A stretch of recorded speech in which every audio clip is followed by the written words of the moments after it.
Capítulo 8. El profesor de pociones. Allí, mira. ¿Dónde? Al lado del chico alto y pelirrojo. ¿El de gafas? ¿Has visto su cara? ¿Has visto su cicatriz? Los murmullos siguieron a Harry desde el momento en que, al día siguiente, salió del dormitorio.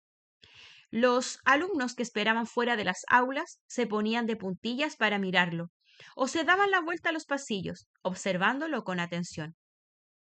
Harry deseaba que no lo hicieran, porque intentaba concentrarse para encontrar el camino de su clase. En Hogwarts había 142 escaleras, algunas amplias y despejadas, otras estrechas y destartaladas. Algunas llevaban a un lugar diferente los viernes.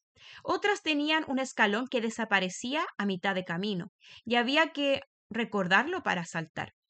Después había puertas que no se abrían, a menos que uno lo pidiera con amabilidad o les hiciera cosquillas en el lugar exacto, y puertas que, en realidad, no eran sino sólidas paredes que fingían ser puertas.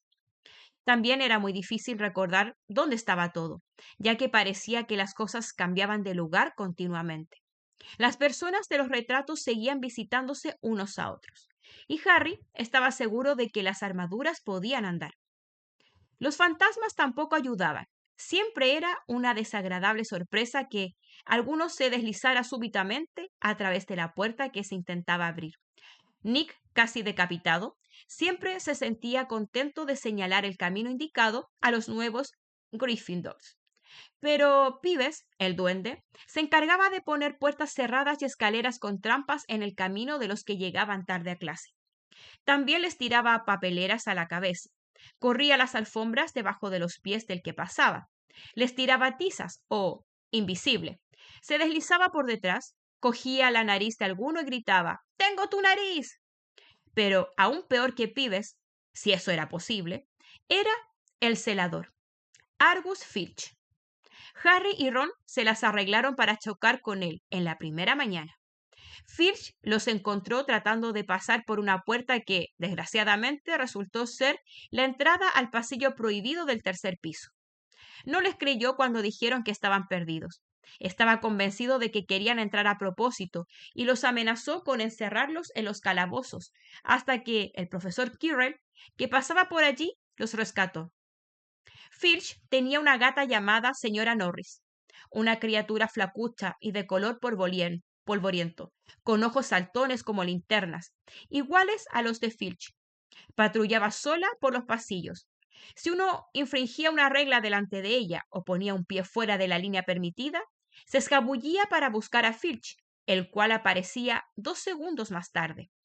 Filch conocía todos los pasadizos secretos del colegio mejor que nadie, excepto tal vez los gemelos Weasley, y podía aparecer tan súbitamente como cualquiera de los fantasmas.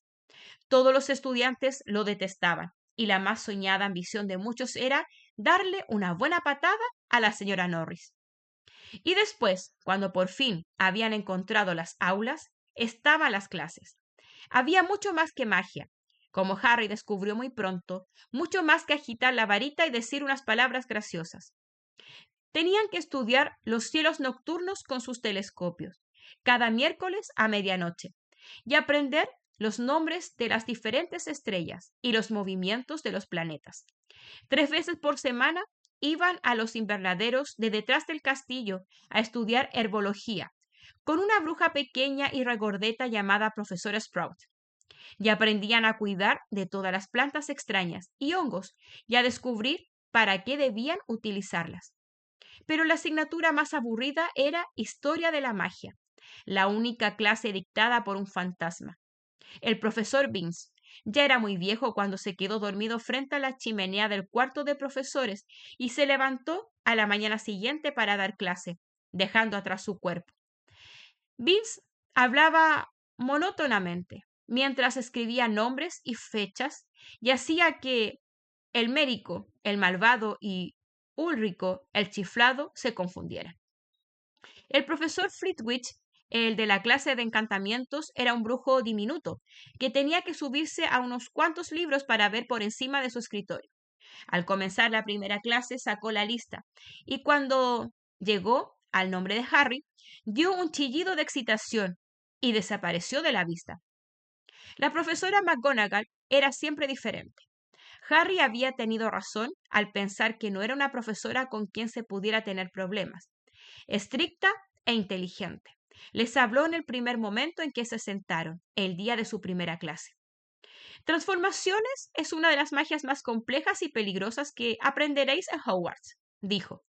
Cualquiera que pierda el tiempo en mi clase tendrá que irse y no podrá volver. Ya estáis prevenidos.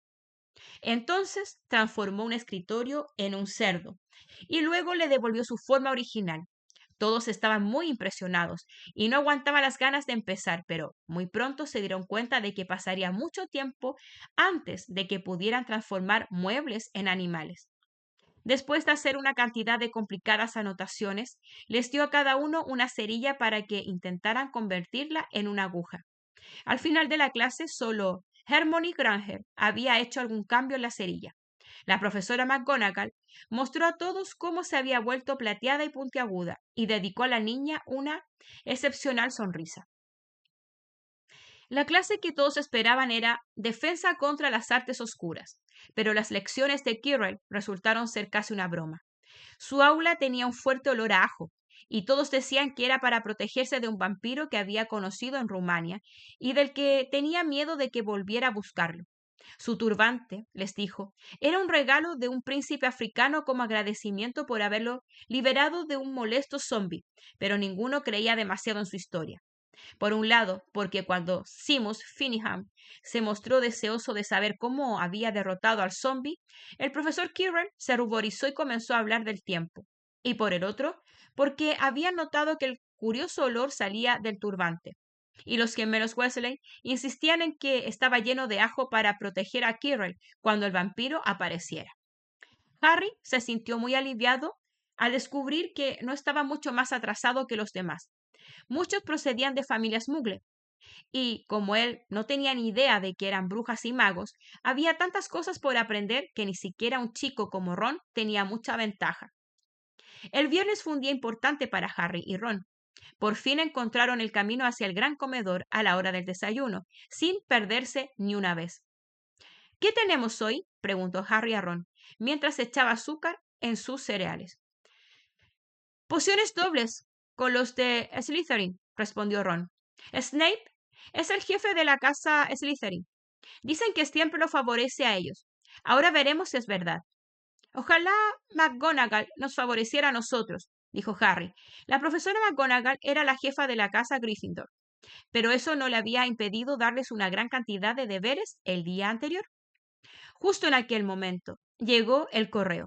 Harry ya se había acostumbrado, pero la primera mañana se impresionó un poco cuando unas 100 lechuzas entraron súbitamente en el gran comedor durante el desayuno, volando sobre las mesas hasta encontrar a sus dueños, para dejarles caer encima cartas y paquetes. Hedwig no le había llevado nada hasta aquel día. Algunas veces volaba para mordisquearle una oreja y conseguir una tostada, antes de volver a dormir en la lechucería, con las otras lechuzas del colegio. Sin embargo, aquella mañana pasó volando entre la mermelada y la azucarera y dejó caer un sobre en el plato de Harry. Este lo abrió de inmediato.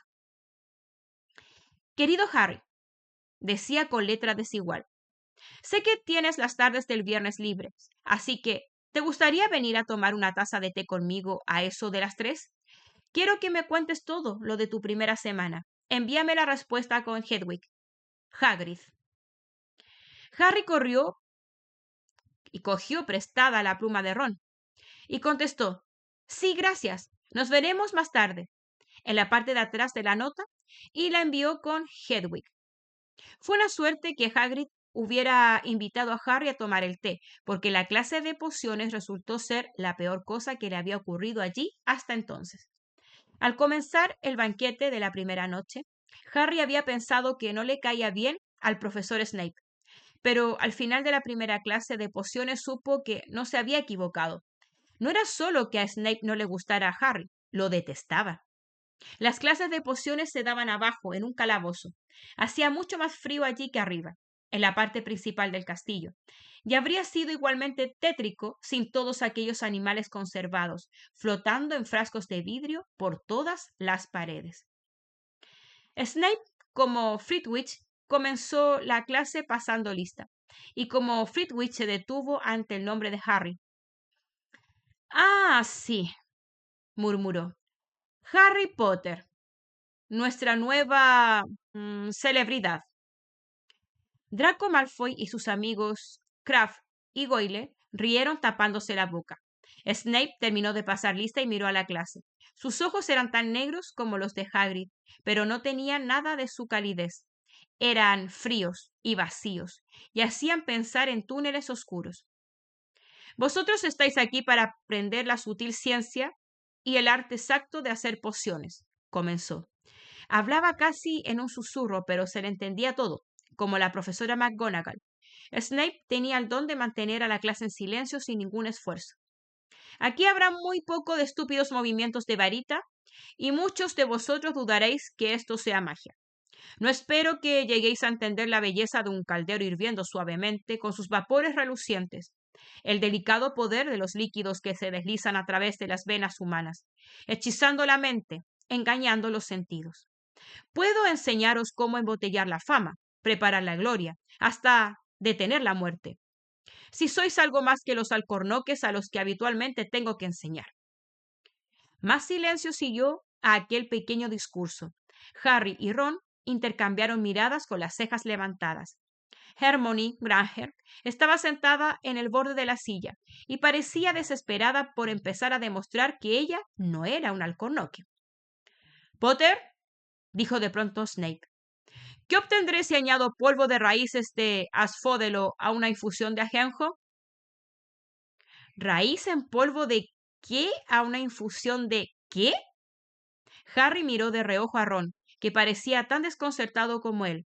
La mano de Hermione se agitaba en el aire. No lo sé, señor, contestó Harry. Los labios de Snape se curvaron en un gesto burlón. Bah, bah. Es evidente que la fama no lo es todo. No hizo caso de la mano de Hermione. Vamos a intentarlo de nuevo, Potter. ¿Dónde buscarías si te digo que me encuentres un besojar? Hermione agitaba la mano tan alta en el aire que no necesitaba levantarse del asiento para que la vieran, pero Harry no tenía la menor idea de lo que era un besojar. Trató de no mirar a Malfoy y a sus amigos, que se desterrillaban de risa. No lo sé, señor. Parece que no has abierto ni un libro antes de venir, ¿no es así, Potter? Harry se obligó a seguir mirando directamente a aquellos ojos fríos. Se había mirado sus libros en casa de los Dursleys, pero ¿cómo esperaba Snape que se acordara de todo lo que había en 1000 hierbas mágicas y hongos? Snape seguía haciendo caso omiso de la mano temblorosa de Hermione. ¿Cuál es la diferencia, Potter, entre acónito y luparia? Ante eso, Hermione se puso de pie, con el brazo extendido hacia el techo de la mazmorra. No lo sé, dijo Harry con calma, pero creo que Hermione lo sabe. ¿Por qué no se lo pregunta a ella? Unos pocos rieron. Harry captó la mirada de Seamus, que le guiñó un ojo. Snape, sin embargo, no estaba complacido. Siéntate, gritó a Hermione. Para tu información, Potter, Asfódelo y ajenjo producen una poción para dormir tan poderosa que es conocida como filtro de muertos en vida. Un besojar es una piedra sacada del estómago de una cabra y sirve para salvarte de la mayor parte de los venenos. En lo que se refiere a acólito y luparia, es la misma planta. Bueno, ¿por qué no lo estáis apuntando todo? Se produjo un súbito movimiento de plumas y pergaminos. Por encima del ruido, Snape dijo: ¿Y si le restara un punto a la casa Gryffindor por tu descaro, Potter? Las cosas no mejoraron para los Gryffindor. A medida que continuaba la clase de pociones, Snape los puso en parejas para que mezclaran una poción sencilla para curar forúnculos. Se paseó con su larga capa negra, observando cómo pesaban ortiga seca y aplastaban colmillos de serpiente. criticando a todo el mundo salvo a Malfoy, que parecía gustarle. En el preciso momento en que les estaba diciendo a todos que miraran la perfección con que Malfoy había cocinado a fuego lento los pedazos de cuernos, multitud de nubes de un ácido humo verde y un fuerte silbido llenaron la mazmorra. De alguna forma, Neville se las había ingeniado para convertir el caldero de Simus en un engrudo hirviente que se derramaba sobre el suelo, quemando y haciendo agujeros en los zapatos de los alumnos. En segundos, toda la clase estaba subida a sus taburets, mientras que Neville, que se había empapado en la poción, al volcarse sobre él el caldero, gemía de dolor. Por sus brazos y piernas aparecían pústulas rojas. ¡Chico idiota!, dijo Snape con enfado, haciendo desaparecer la poción con un movimiento de su varita. Supongo que añadiste las púas de erizo antes de sacar el caldero del fuego, ¿no? Neville lloriqueaba, mientras las pústulas comenzaban a aparecer en su nariz. Llévelo a la enfermería, ordenó Snape a Simus. Luego se acercó a Harry y Ron, que habían estado trabajando cerca de Neville. Tú, Harry Potter, ¿por qué no le dijiste que no pusiera las púas? Pensaste que si se equivocaba quedarías bien, ¿no es cierto? Este es otro punto que pierdes para Gryffindor. Aquello era tan injusto que Harry abrió la boca para discutir, pero Ron le dio una patada por debajo del caldero. No lo provoques, murmuró. He oído decir que Snape puede ser muy desagradable. Una hora más tarde, cuando subían por la escalera para salir de las mazmorras, la mente de Harry era un torbellino y su ánimo estaba por los suelos. Había perdido 2 puntos para Gryffindor en su primera semana. ¿Por qué Snape lo odiaba tanto? Anímate, dijo Ron. Snape siempre le quitaba puntos a Fred y a George. ¿Puedo ir a ver a Hagrid contigo? Salieron del castillo 5 minutos antes de las 3 y cruzaron los terrenos que lo rodeaban. Hagrid vivía en una pequeña casa de madera, en el borde del bosque prohibido. Una ballesta y un par de botas de goma estaban al lado de la puerta delantera. Cuando Harry llamó a la puerta, oyeron unos frenéticos rasguños y varios ladridos. Luego se oyó la voz de Hagrid, diciendo «¡Atrás, Fang! ¡Atrás!». La gran cara peluda de Hagrid apareció al abrirse la puerta. «¡Entrad!», dijo. «¡Atrás, Fang!». Los dejó entrar tirando del collar de un imponente perro negro. Había una sola estancia. Del techo colgaban jamones y faisanes, una cazuela de cobre hervía en el fuego, y un rincón había una cama enorme con una manta hecha de remiendos. «Estáis en vuestra casa», dijo Hagrid, soltando a Fang, que se lanzó contra Ron y comenzó a lamerle las orejas. Como Hagrid, Fang era evidentemente mucho menos feroz de lo que parecía. «Este es Ron», dijo Harry a Hagrid, que estaba volcando el agua hirviendo en una gran tetera y sirviendo pedazos de pastel. «Otro Weasley, ¿verdad?», dijo Hagrid, mirando de reojo las pecas de Ron. «Me he pasado la mitad de mi vida ahuyentando a tus hermanos gemelos del bosque». El pastel casi les rompió los dientes, pero Harry y Ron fingieron que les gustaba, mientras le contaban a Hagrid todo lo referente a sus primeras clases. Fang tenía la cabeza apoyada sobre la rodilla de Harry y babeaba sobre su túnica. Harry y Ron se quedaron fascinados al oír que Hagrid llamaba a Filch ese viejo bobo. Y en lo que se refiere a esa gata, la señora Norris, me gustaría presentársela un día a Fang. ¿Sabéis que cada vez que voy al colegio me sigue todo el tiempo? No me puedo librar de ella. Filch la envía a hacerlo. Harry le contó a Hagrid lo de la clase de Snape. Hagrid, como Ron, le dijo a Harry que no se preocupara, que a Snape no le gustaba ninguno de sus alumnos. Pero realmente parece que me odie. Tonterías, dijo Hagrid. ¿Por qué iba a hacerlo? Sin embargo, Harry no podía dejar de pensar en que Hagrid había mirado hacia otro lado cuando dijo aquello. ¿Y cómo está tu hermano Charlie?, preguntó Hagrid a Ron. Me gustaba mucho, era muy bueno con los animales. Harry se preguntó si Hagrid no estaba cambiando de tema a propósito, mientras Ron le hablaba a Hagrid del trabajo de Charles con los dragones. Harry miró el recorte del periódico que estaba sobre la mesa. Era de El Profeta. Reciente asalto en Gringotts. Continúan las investigaciones del asalto que tuvo lugar en Gringotts el 31 de julio. Se cree que se debe al trabajo de oscuros magos y brujas desconocidos. Los gnomos de Gringotts insisten en que no se han llevado nada. La cámara que se registró había sido vaciada aquel mismo día. Pero no vamos a decirles qué había allí, así que mantengan las narices fuera de esto. Si saben lo que les conviene, declaró esta tarde un gnomo portavoz de Gringotts. Harry recordó que Ron le había contado en el tren que alguien había tratado de robar en Gringotts, pero su amigo no había mencionado la fecha.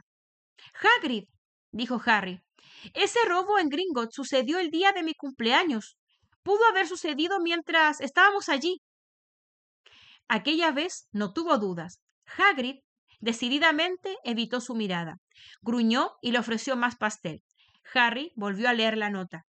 La cámara que se registró había sido vaciada aquel mismo día. Hagrid había vaciado la cámara 713, si puede llamarse vaciarla, sacar un paquetito arrugado. ¿Sería eso lo que estaban buscando los ladrones?